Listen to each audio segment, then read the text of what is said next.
इन्हें 500 गाड़ी देना चाहिए, मिलिट्री भी भेजना चाहिए और उनके संरक्षण में चुनाव होना चाहिए। ये गुंडागर्दी से थोड़ी चुनाव चलेगा।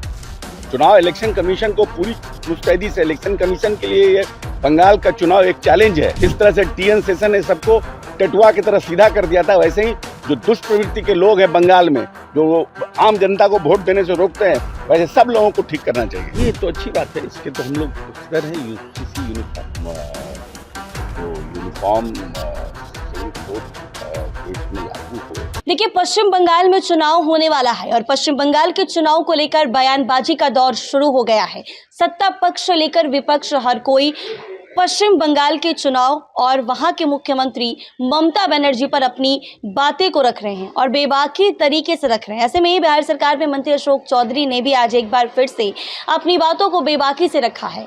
बंगाल चुनाव पर उन्होंने कहा है, बंगाल में हिंसा पर उन्होंने बात कही है और बंगाल की सरकार पर भी उन्होंने अपना बयान दिया है। जी हाँ, बिहार सरकार के कदावर मंत्री अशोक चौधरी ने राष्ट्रीय राजनीति के कई ज्वलंत मुद्दों पर अपनी बेबाक राय रखी है। प्रधानमंत्री मोदी के वन नेशन वन इलेक्शन के विजन से लेकर बंगाल के चुनाव हिंसा तक चौधरी ने विपक्ष के हर सवाल का चुन चुन कर जवाब दिया है। यूसीसी और वन नेशन वन इलेक्शन पर प्रधानमंत्री मोदी द्वारा यूसीसी और वन नेशन वन इलेक्शन को प्राथमिकता बताए जाने का समर्थन करते हुए अशोक चौधरी ने कहा है, ये देश की प्रगति के लिए आवश्यक है। स्पष्ट किया है कि उनकी पार्टी इसके पक्षधर है और चाहते हैं कि इसे जल्द लागू किया जाए।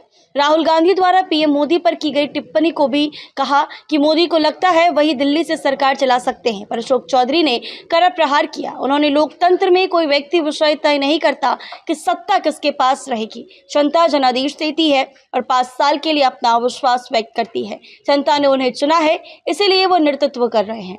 महिला आरक्षण बिल को लेकर भी उन्होंने कहा है। क्या कुछ कह रहे हैं अशोक चौधरी, वो जरा सुने आप लोग। प्रधानमंत्री मोदी ने कल कहा कि एनडीए सरकार की प्राथमिकता है यूसीसी लागू करना और वन नेशन वन इलेक्शन लागू करना प्राथमिकता रही है और ये चाहते हैं कि पूरे देश में जल्द से जल्द लागू किया जाए। ये तो अच्छी बात है, इसके तो हम लोग पक्षधर हैं। यूसीसी यूनिफॉर्म सिविल कोड देश में लागू हो और वन नेशन वन इलेक्शन के तो हम लोग पक्षधर है ही नहीं।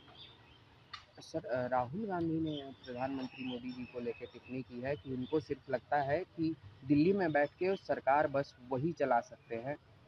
दिल्ली में सरकार वो कैसे चला सकते? जनता उनको जनादेश देती है सरकार चलाने का। डेमोक्रेसी में कोई व्यक्ति कैसे सरकार चला सकता है? जनता उनको ये अधिकार देती है कि आप अगले 5 साल के लिए हमारी सरकार, आप हमें नेतृत्व करें, हमको आपके ऊपर भरोसा है। व्यक्ति विशेष के चाहने न चाहने से थोड़ी होता है।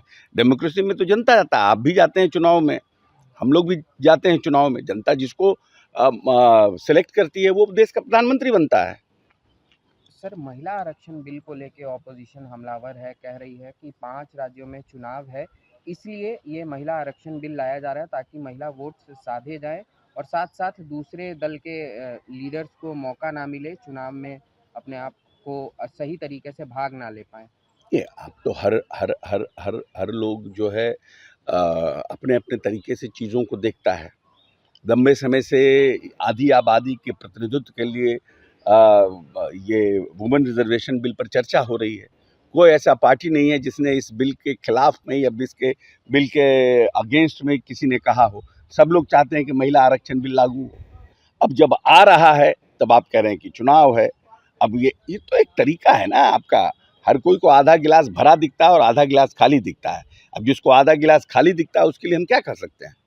लेकिन जितना जल्दी से जल्दी ये आए और जितना जल्दी से जल्दी ये देश में लागू हो, ये सबके हित में है। क्योंकि बड़ी आबादी, जो आधी आबादी है, उनका प्रॉपर प्रतिनिधित्व होना चाहिए, जो उनकी आवाज़ को वहाँ पर अपना, जहाँ कानून बनता है वहाँ पर अपनी आवाज़ को बुलंद कर सकें। सर, ममता बनर्जी ने कहा है कि सीआरपीएफ की 200 गाड़ियाँ अयोध्या से चल के बंगाल की तरफ आ रही है और आके आप पे अटैक करेंगी। इन्हें 500 गाड़ी देना चाहिए, मिलिट्री भी भेजना चाहिए और उनके संरक्षण में चुनाव होना चाहिए। ये गुंडागर्दी से थोड़ी चुनाव चलेगा। चुनाव इलेक्शन कमीशन को पूरी मुस्तैदी से, इलेक्शन कमीशन के लिए ये बंगाल का चुनाव एक चैलेंज है। जिस तरह से टीएन सेशन ने सबको टटुआ की तरह सीधा कर दिया था, वैसे ही जो दुष्ट प्रवृत्ति के लोग हैं बंगाल में, जो आम जनता को वोट देने से रोकते हैं, वैसे सब लोगों को ठीक करना चाहिए। तो आपने सुना अशोक चौधरी ने क्या कुछ कहा है। साफ तौर पर कहते हुए नजर आए हैं कि जनता तय करती है कि कौन सरकार चलाएगा, कोई विपक्ष का नेता ये तय नहीं कर सकता कि सरकार कैसे चलेगी और कौन चलाएगा। ऐसे में पश्चिम बंगाल चुनाव पर भी अपनी बात रखी है और कहा है कि इस बार पश्चिम बंगाल में भी जो हर साल होता आया है वैसा नहीं होगा।